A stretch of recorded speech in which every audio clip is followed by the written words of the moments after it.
This podcast contains adult content suitable for mature audiences only. Listener discretion is advised.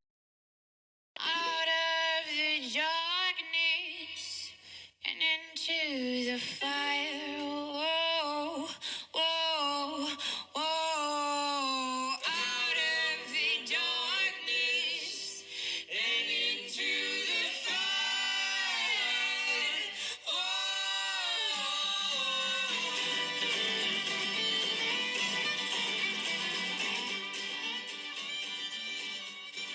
Welcome, my dear travelers, to the Morbid Forest.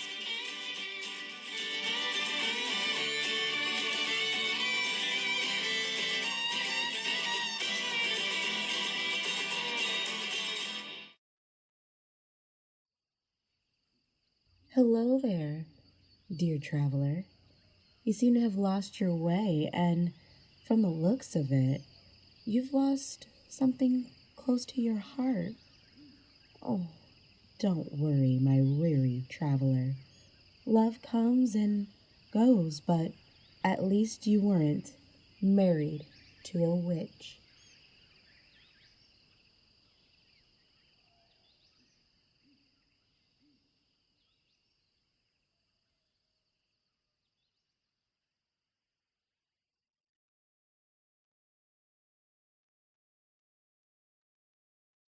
The first time I saw Alina, I knew I was right in for it. It was a hot Southern Carolina summer day, and I was sweating more than a Texas whore. My body ached from helping the Millers the night prior with their storm cellar.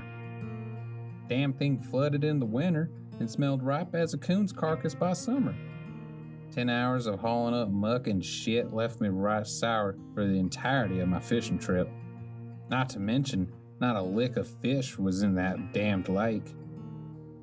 All I had to show for my day was a deeper pain in my left shoulder. My F-150 was working overtime, bucking slightly as my foot impatiently nagged on the gas in an attempt to drag my sorry-ass boat from the lake. I was so out of sorts, I popped myself right out the goddamn loading ramp. My truck's back tires free spinning, my trailer thrusting me forward. I cursed. My hands working the wheel over to correct myself as I barreled over the edge of the landing and into the public domain, nearly flattened Miss Lexington in the process. A tall swooping ray of light hurriedly tucked the frail body of Miss Lexington under her wing and out the way of my piece of shit Ford. Fucking fantastic. I was sure to hear about this at Mama's Sunday dinner. "You ladies alright?" I hollered from my truck window, putting the disobedient truck in park and getting out to survey the damage. Round the corner, I stopped dead in my tracks. My eyes not registering the woman next to the grill of my truck. Now, Oswald Park ain't some city slicker city. We're a family-based, good-blooded American town with residents dating back to the first settlers. What we lacking in size, we make up for in heart. So rightfully, having my family be one of the first founding families, we just about knew every town person within the county. But this peach, I did not know. Her hair fell like a cascading waterfall of ash blonde down past her waistline. She was petite, but had hips that Mama would say were prime for childbearing. Her face was soft, with laugh lines around her eyes that made you smile automatically. But what stunned me most of all were them eyes. The lightest blue I ever seen.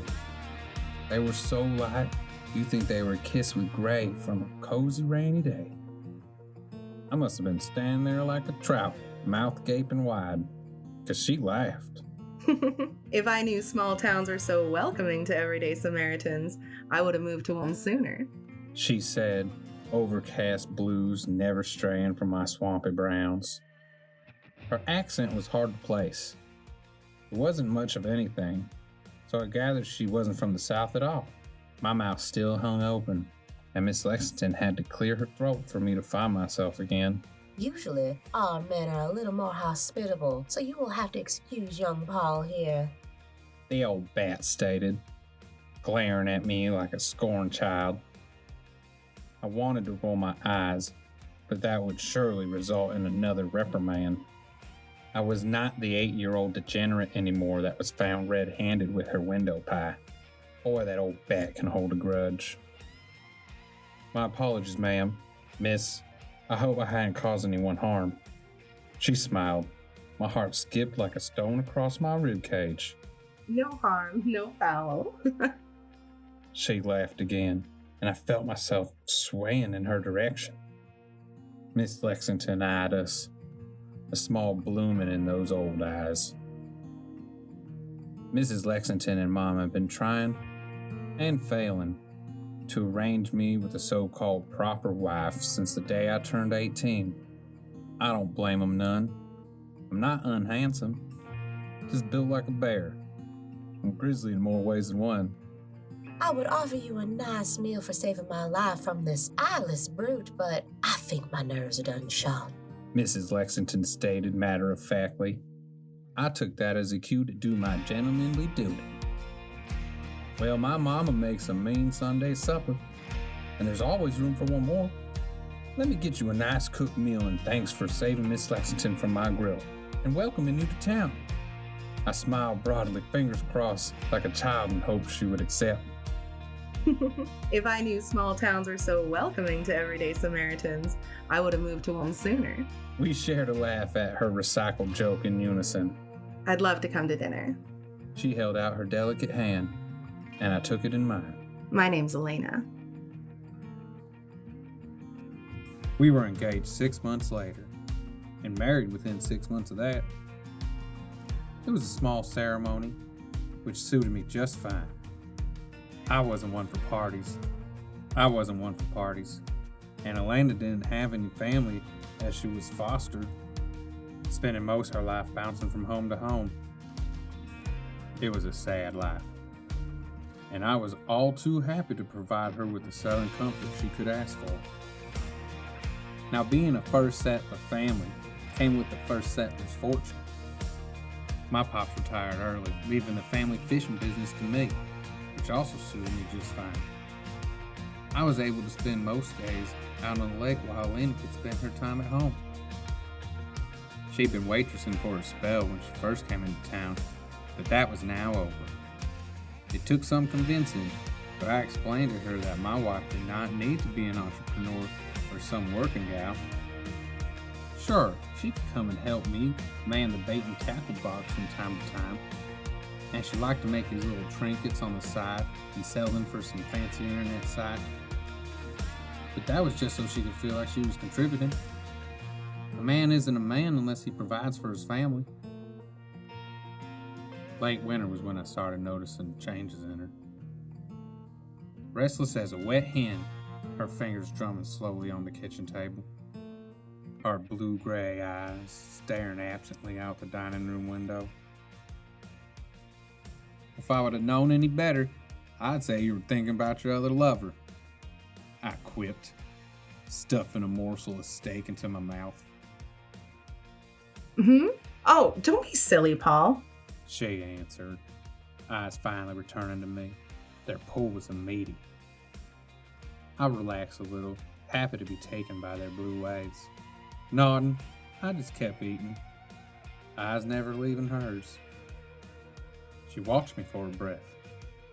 A Cheshire smile creepingly slow across her lips. She rose, her nightrobe open to hang at the crest of her breast. My fork hung in midair as my wife came towards me, hips swaying like a pendulum. She'd slide herself into my lap, her delicate fingers pushing the fork down on the table. Before I had time to think, her lips were on me, a devouring storm which I was all too willing to ride through. Her breast pressed against my chest as she spoke to me in panted breaths. You know, you're the only one, my love. Show me I'm yours.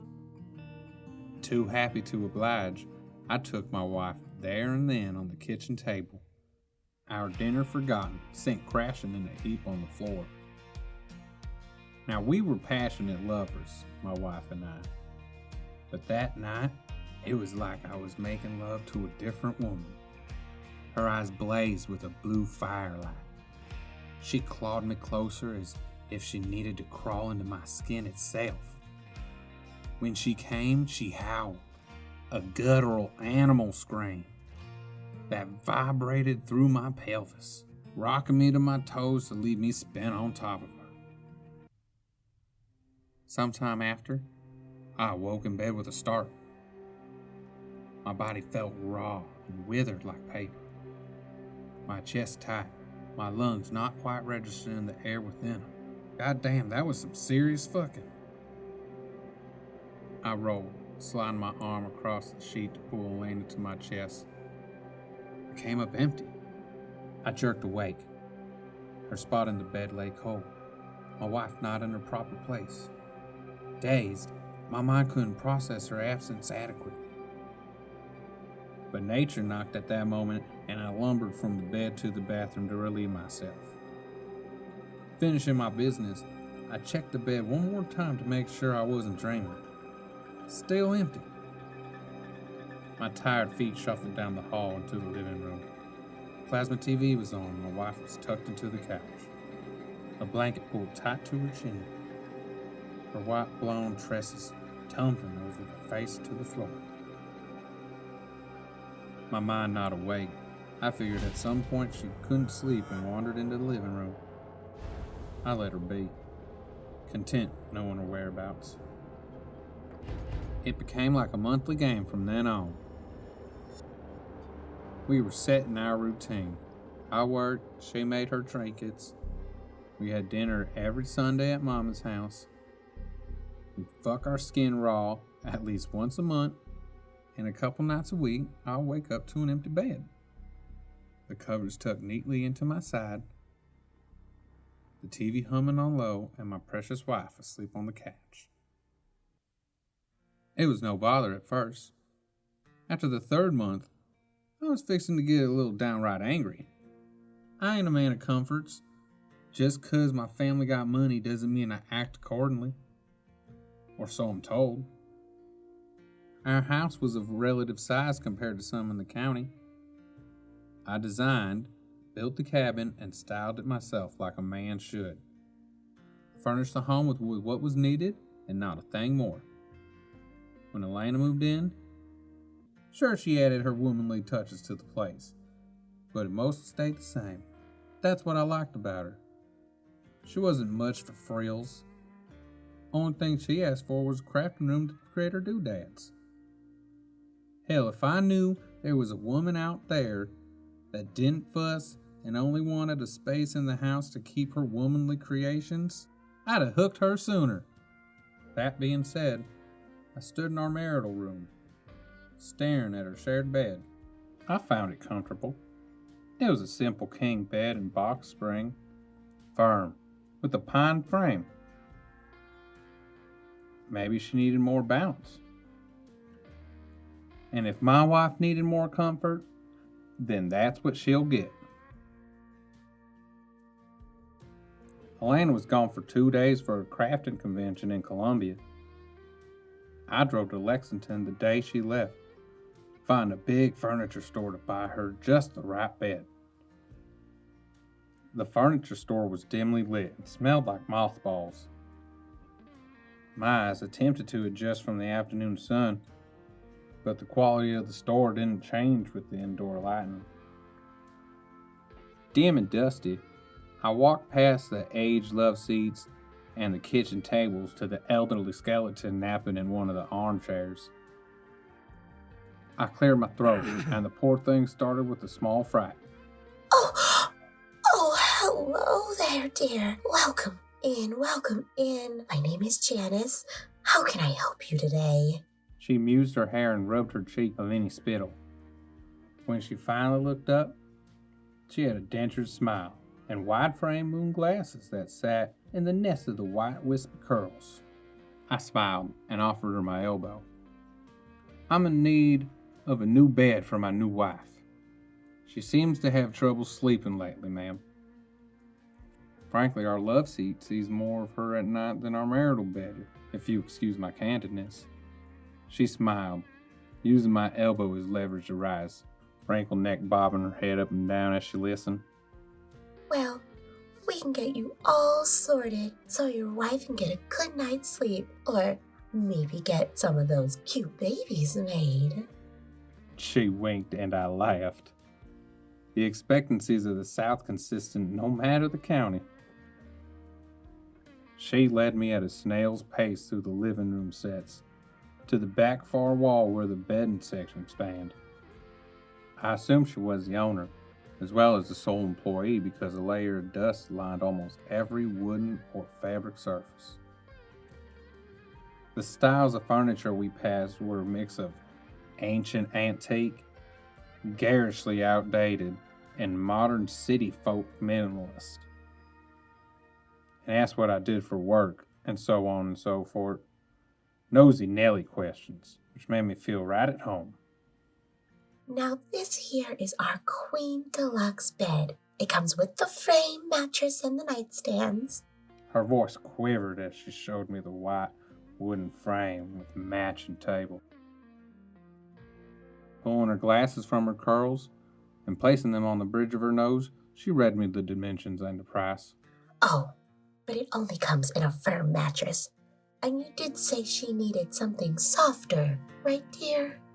Yes, ma'am, I answered, too kind to tell her that that set was uglier than a toad's backside.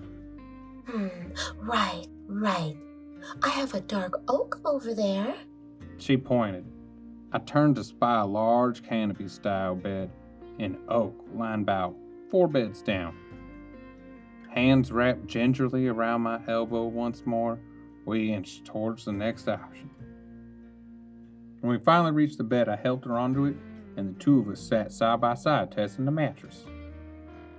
Well, it is softer than I'm used to, I said, my nose wrinkling at the easy bend of the mattress. Yes, but happy wife is happy life. They wouldn't say it, dear, if it weren't true. I had to admit, that old woman was right.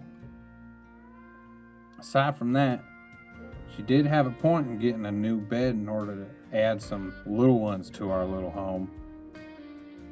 The image of Elena in the kitchen, hair glowing in the afternoon light, a young round babe clinging to her hips, did appeal to my lesser nature. I never thought myself as a family man. Not until Elena, my daydream, made my decision. I'll take it, I said. Janice smiled up at me with approval.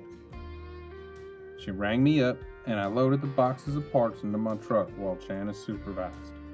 I hope your wife enjoys your new bed, she said, just as I was about to climb in the cab. I sure hope so, too. Otherwise, I'll have to strap her to the bed to keep her from leaving in the middle of the night.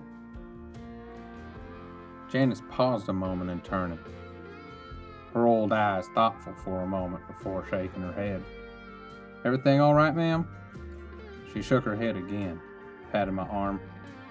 Nothing, dear, nothing. This old mind was just reminded of some superstition my mother used to tell me when I was a little girl. The South is known for our boogeymen, all darker and bumpier than the next, so I wasn't too surprised when something I said triggered some old tale in Janice's mind. Just be careful, dear. Not everything under the surface of a beautiful skin is what it seems. With that, she gave me a nod and shuffled slowly back into her dusty store, leaving me to ponder her words.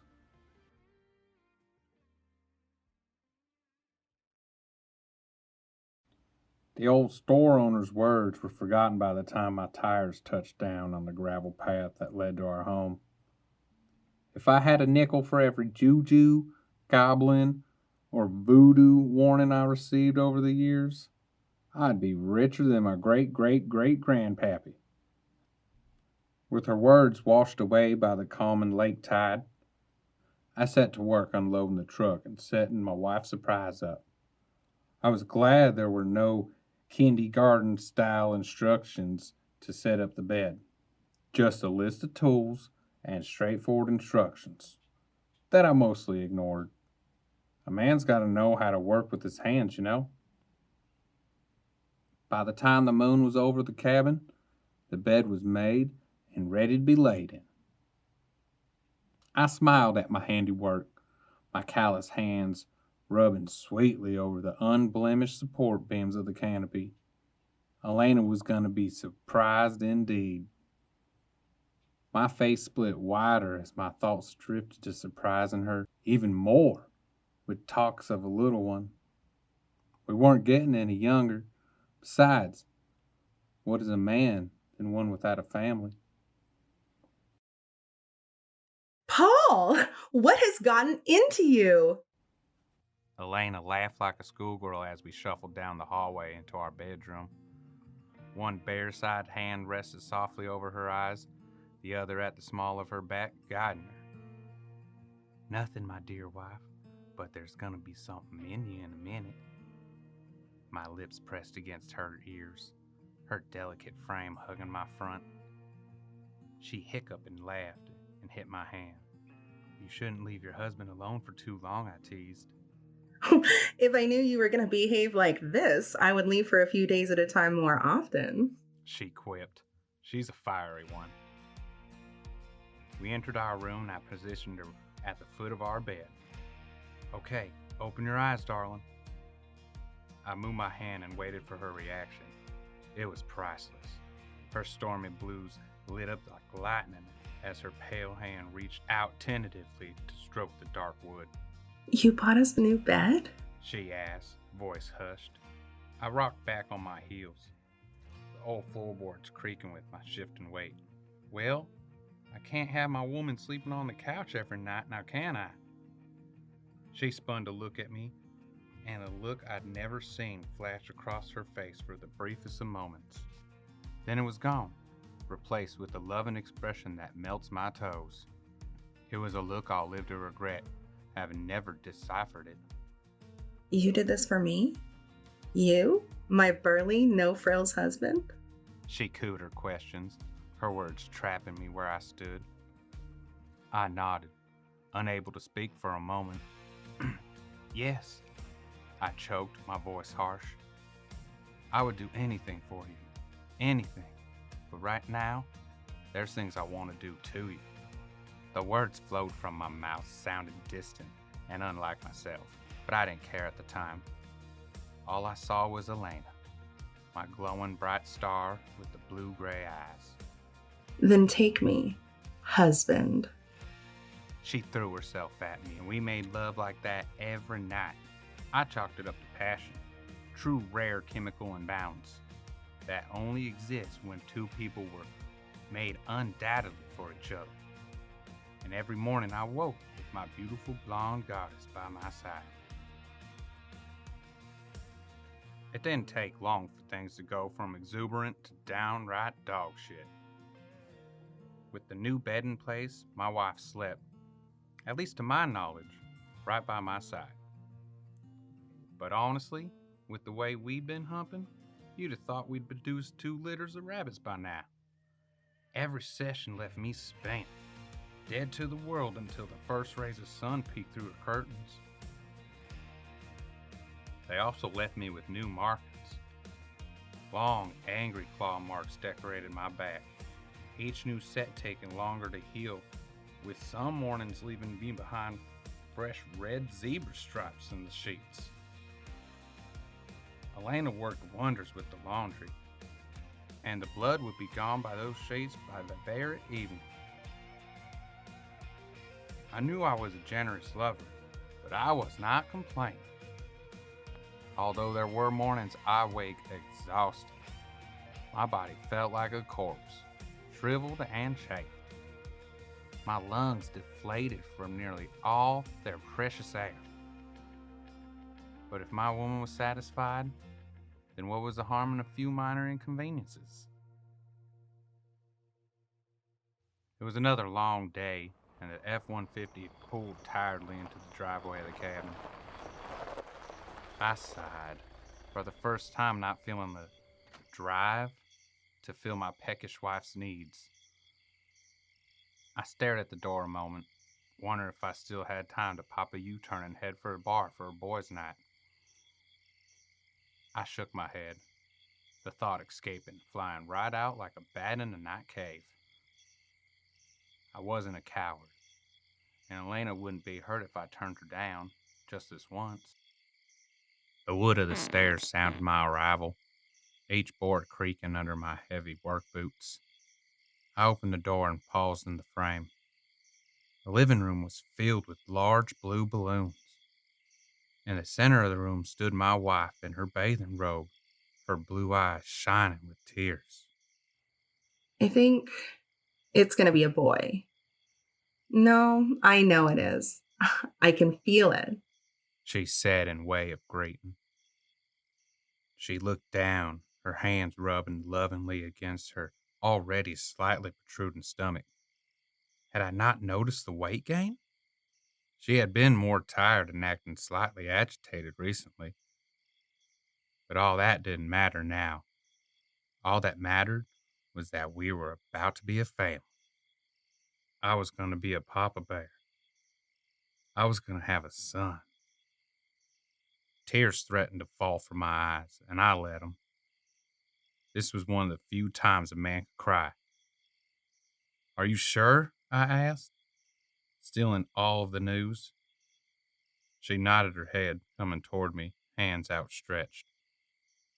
She reached me and took my hands and placed them on her belly. I went to the doctor today while you were at work and confirmed it. You're going to be a father, Paul.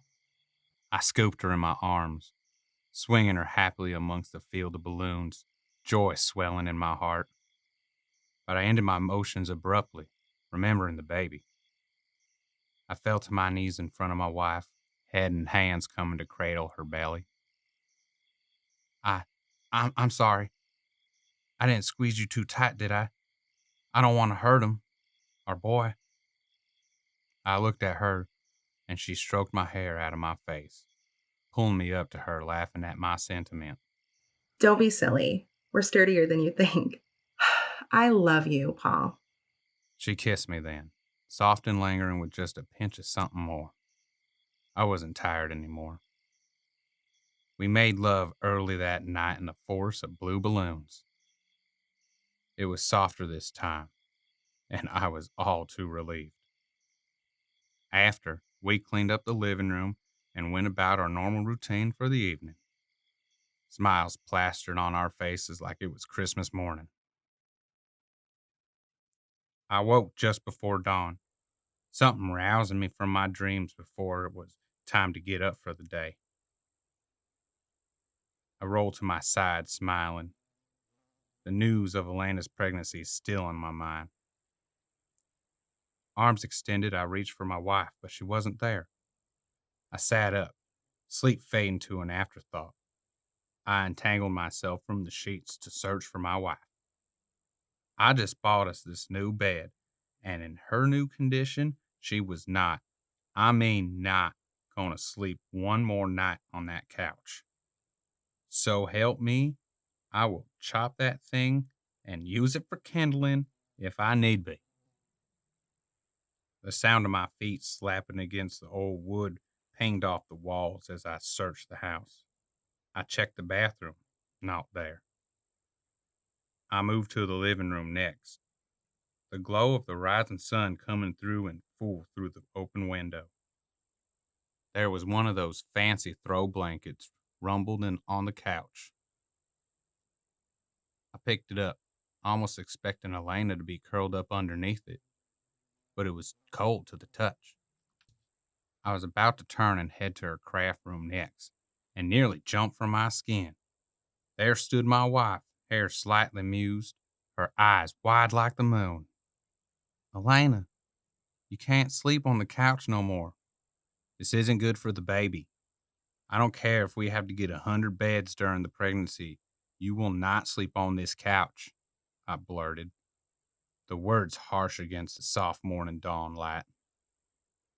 She looked away, steeling herself. Her chest was falling fast, almost as if she was out of sorts. Shit. I must have scared her. We never fought. Hell, I never even raised my voice on her. But how could she blame me? She needed to think for two now.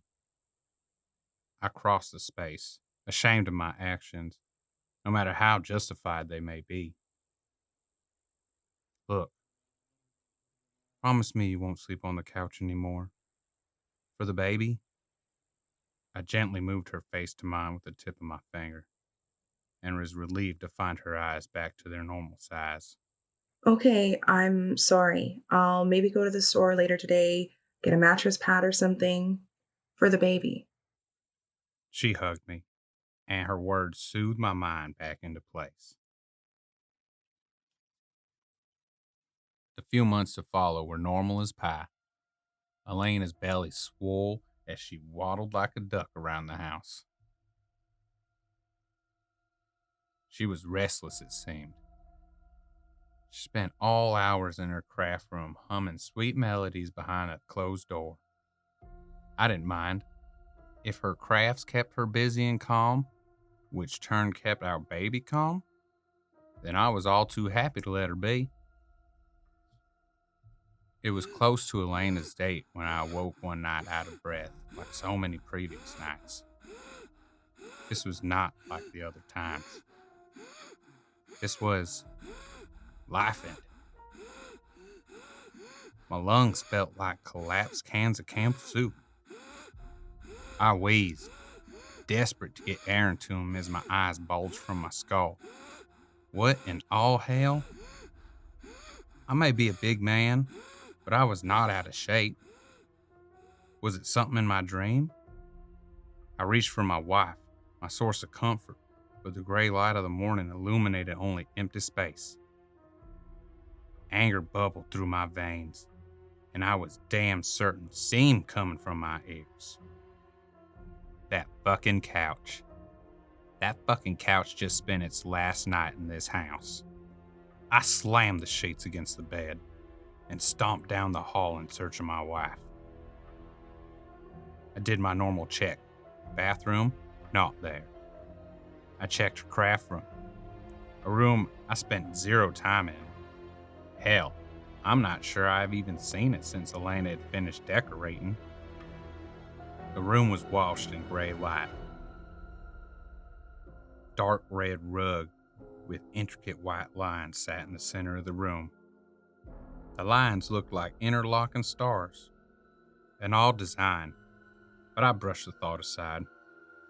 There was a large craft table in the center of the far wall.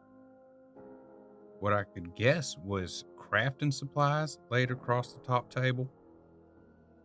But what drew my eyes were the bookcases lining the two walls. Jars lined each shelf with blue tape against their middles. Each piece of tape had a different date on them. But what was oddest of all were all the jars were empty. The hair on my arms stood on end. Something wasn't right. I backed out of the room with more questions than answers. But my anger had not faded. Where was Elena? I checked the living room next. The TV was off, and I was glad. I didn't want any distractions when I gave Elena a piece of my mind. A man's word has to be respected in his home. I rounded the couch and eyed her frame under a sea of blankets, her pregnant belly hidden against the mounded cotton. There were so many on top of her, I would have thought she was dead underneath them because there was no rise or fall in her breath. Her long blonde hair hanging over her face so I could barely make out the tip of her small nose. In my haste, I ripped the blankets from the couch, rage firing on all cylinders now. Elena tumbled to the floor. I dove to catch her, but I was too late. She hit the ground and I cringed, cursing myself for my arrogant anger. Oh God, the baby. What have I done? But there was no noise when she hit the floor. A small part of me breathed. Maybe she didn't hit too hard. I scrambled to my wife, pulled her to me, and froze. What the? There on the floor lay the body of my wife. Well, let me correct myself. It was the skin of my wife. her fucking skin. I howled in horror, jumping onto my feet. The perfect skinned frame of my wife, pregnant belly and all, lay on the floor like the hide of a hunter's prize. Oh God. Oh dear God, I howled, hands racking through my hair. What the fuck? Who would have done this? How could they have done this without me waking? Oh God, my wife, my poor beautiful wife. Her hollowed husk gazed up at me accusingly from the floor, mocking me in my failure to protect her, to protect my family. But where's the rest of her? I heard from behind me is the sound of a snake mocking its prey. A chill ran down my spine as I rose to face whatever monster stood behind me, and I dared take my wife from me. I screamed in true unabashed horror at what I found. I screamed like a little boy waking from a bad dream, hoping to rouse his parents from the bed to save them from the monsters. I screamed because a monster stood in my home. A monster with Elena's stormy blue-gray eyes. The muscles of this creature glistened in the light of the moon, blood red. They spread over peaking black bones threaded with blue veins. They could almost be mistaken for bark in their dry, mealy-like texture. If it wasn't for the steady pulse of oozing black blood, I would have thought it would be. The thing smiled at me, its tongue licking out in pure ecstasy at the sight of my terror, like a snake tasting the air before it strikes. The muscles in its face pulled back like gnarled bark against its smile. I fell on my ass, hands fighting to move me as far away from that thing as possible. It sashayed towards me, hips moving with a serpentine grace. A grace I knew all too well. It rubbed its protruding belly, long, sickly tongue lapping back into its mouth. The thing hissed at me, but underneath the low hiss was the voice of my wife. What's wrong, darling? Don't you like how I look anymore? Elena? I croaked. The creature's mouth split like a sidewalk crack. Jagged yet gleeful, a smile that split wide, all the way to where its ear should have been. Do you not recognize your wife? It asked. She moved like a red-barked snake, joints popping in sickly rotation toward me. My human parts couldn't back away fast enough. You're not my wife, I said to the creature, but my voice sounded weak. The words themselves the definition of a lie. My wife screeched at this. Throwing its head back, it cackled to the rafters. The jugular muscles lapping open to reveal the black crystal vertebrae of her spine. My stomach ground against the wall of my abdomen, trying to escape. What's the matter, dear? The creature drawled a normally sweet sentiment. The term of endearment grated like the rough edges of a cat's tongue across my skin. My feet found themselves. The moment of temporary paralysis was over. I climbed to my feet, my back never turning on the thing that used to be my wife, and fled into the kitchen. Elena. No, not Elena. The thing tracked my very movements. A hunter at the highest caliber. Her slick red-black flesh popping and oozing ebony blood as it pumped laboriously inside her deathly blue veins. My stomach rolled again. I fought like hell to keep the bile where it belonged. Men do not throw up in the face of danger, no matter how ironic it may be. We danced around the table, the sturdy wooden centerpiece giving me a small sense of security, however fleeting that may be. You, ma'am, are not my wife. I licked my lips, beads of sweat nestling in the crooks of my wrinkled brow. I don't know what you may be, but you certainly are a creature from hell itself. I will not stand for you in my house. The words sounded braver than I felt. The creature knew it too. Her fingers wrapped around the chair in front of her. Her fingers wrapped around the chair in front of her, if you could even call them that. They gleamed like freshly laundered white linens against the wood strangling underneath them. They were the only white thing on her body. If I knew a hand from an ass, I would have sworn they were claws.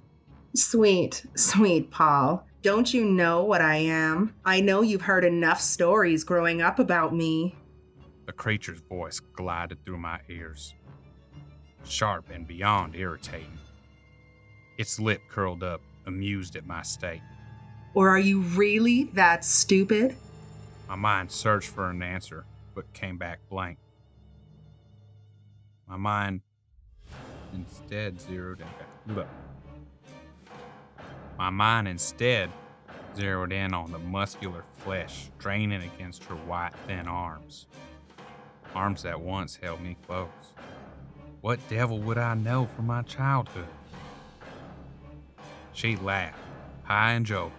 You really are that stupid. Didn't your precious mama ever teach you not to marry a boo hag? At the sound of her true form, my knees buckled. No, I've only heard legends. Folk tales you spew at frightened, sleepless babes to ensure they wouldn't leave their beds at night. But here one was, a nightmarish myth. And I the fool that tied myself to this beast. Didn't your mama ever tell you not to let the hag ride you? She cooed, her garish tongue flicking out sensually. I wanted to vomit, not just from the memory of what that tongue had once done to me, because my body reacted to it still. My pelvis tangled, stretching out and longing for what was once my wife. My grandmother, not my mama, told me tales of the boo hag, the witch that snuck into your homes like a rat through the cracks. She sheds her skin to show her true, horrifying nature below. She stole your breath, which held the essence of your soul at night, riding you until early morning light when she would slip away before the first morning rays, shimmying into her stowed skin once again. The jars, all those jars of stolen breath. My stolen breath, my stolen life. I snapped from my reverie and lurched for the salt. The salt on our kitchen table that I never noticed went unused. The porcelain jar was full to the brim. Elena hissed, launching herself into the table and clawed her way towards me. Her nails sunk like hammers into the table's surface as I jumped away, hands trembling as I worked to dump the salt in a fine circle around myself. Salt. Simple, everyday table salt. The only thing my grandmother told me that could save you from a boo hag. The last beads of salt connected mere seconds before Elena catapulted from her tabletop. Her eyes flashed wide, too much white exposed. I ducked as she flew overhead, crashing into the awaiting cabinets. But that didn't keep her down for long. She was up faster than a drunk skunk. She glared, my death in her black pinholes. She made her way slowly to me, her body slapping wetly against the floor. Tisk, tisk, tisk. Oh, sweet husband of mine. Don't you know that circle won't hold you for long? Her voice was soft, gentle and warm. She came closer, as close as the salt circle would allow her. Instinctively, my right foot rose to move away, but it hung in midair, hovering over my barrier. Carefully, eyes still trained on Elena, I pulled my foot back, resisting the urge to step away from her close proximity, effectively leaving my protection circle. We stayed like that for a few beats, each tracking the other. Lethargically, we danced a robotic pirouette, her eyes flicking occasionally to the salt circle, searching for a break while my eyes darted to the window, hoping to catch a peek of the sunlight through the curtains. Grandmother said a boo hag could not survive outside her skin past sunrise. That's all I had to wait for. Sunrise. The kitchen glowed gray as the clock ticked past dawn. She was running out of time. My legs ached, but I stood my ground, tall and defiant in the face of my witch wife. As the first sprouts of light cast themselves through the kitchen window, Elena rose to her full height. The look of hatred melted away, her true face bubbling to the surface of the creature's bloody one. Paul. She whispered. It was so soft that if I was not in front of her, watching her lips, I would have not believed she spoke at all. Lips so plump even without the skin to cover them. Paul, my love, She paused, hesitating with something else in her tone. Shame? Do not hate me for what I am. I truly do love you. She was at her full height now, no longer hunched like the golem I now know her to be. Soft pink tears leaked from her eyes and down her taut, pale strips of cheekbones, to the rivets of her jaw. Her emotion moved me. A small voice in the back of my mind screaming to be vigilant, to not allow this witch to sway me. But the voice, it was so small, becoming more of an echo than a scream. My love. Her words wrapped me like a blanket of her love. My legs ached at the knees, and I fell in my circle, our eyes never breaking stride. Do not shun me, my dearest Paul. You said that you would take care of us. Don't you want to take care of our baby? Your son? At her words, my eyes flickered to her belly, engorged like a ripe watermelon. Her pregnant belly gazed at me, eye to belly button. Elena rubbed the red striped mass lovingly, her voice a low musical hum as she whispered to the monstrous baby growing inside. No, not baby. Thing. I had to stay focused. I had to stay. Paul, look at me, Paul. At the sound of my name on her lips, my eyes traveled up her navel, past her shriveled breasts, and finally met her face.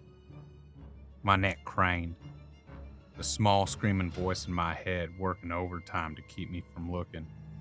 But in the end, I looked. I was rewarded with the blue-gray hues of my wife's eyes, as calm as an October sky. There was no more screaming. All I could do was nod. As always, when Elena spoke, I came running, happier than a pig in sunshine. Grandmother didn't warn me about their voices, the sure raw power which they held. Salt scratched against my knees, scraping off the first layer of skin, but I didn't feel a thing. Hands outstretched, Elena reached for me, and my hands reaching in turn. Our hands met, my breath slipping past my parted lips, the heaviest sigh of relief filling the space between. Softly, she placed her hands on her belly. It shivered at my touch before a tiny hand reached out and pushed back against my palms. Burning hot tears bloomed in my eyes, the room beginning to spin. My lungs felt tight, wrung dry like a tube of paste. It was getting harder to breathe. I could hear my fleeting sound of life whispering against my now shrunken ears. Shh. That's it, my love. Everything's gonna be all right. Elena's words paused my struggle. After all, The man provided for his family.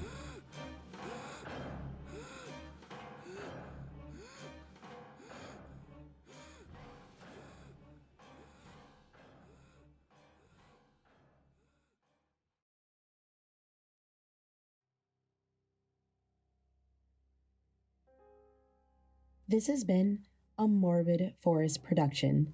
On this week's episode, you've heard Married to a Witch, written by Naomi Richards and narrated by Matthew Trevino, Cara Fernstrom, and Naomi Richards. Follow us on Instagram and Twitter for all your Morbid Forest needs. And if you want to write us a little love letter, send it to themorbidforest@gmail.com. And don't forget to hit that subscribe button and never miss an episode of The Morbid Forest. Thanks for listening, guys, and we'll see you next week, travelers, on The Morbid Forest